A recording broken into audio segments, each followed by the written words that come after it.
Bëmat e Mersim Demës për 24 vjet me pushk në dorë në mbrojtje dhe për lirinë e atëdheut bëni që lapidari i tij sot të shkëlqej i bronzuar në qytetin e Shupenzës, tha historiani Mojsi Mura gjatë fjalimit në përurimin e bustit të luftëtarit të paepër Mersim Dema.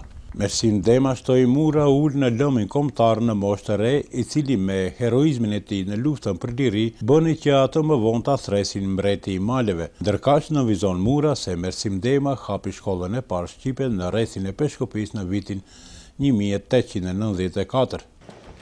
Dhe në vitin 1894 ka hap shkollën e parë shqipe. Vjet kemi pas 100 vjetorë në shkollë shqipe të Hameshit.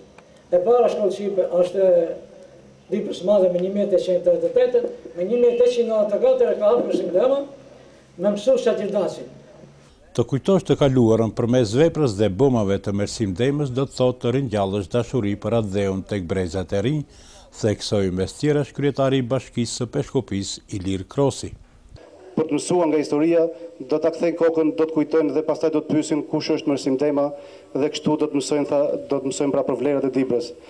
Duke u frymëzuar nga këto vlera, ne mbetim të obliguar edhe para jush që të vazhdojmë në këtë rrugë, të vazhdojmë në ato ideale dhe të sjellim më shumë prosperitet për rajonin tonë. Është një meritë e madhe se është bën mund i madh.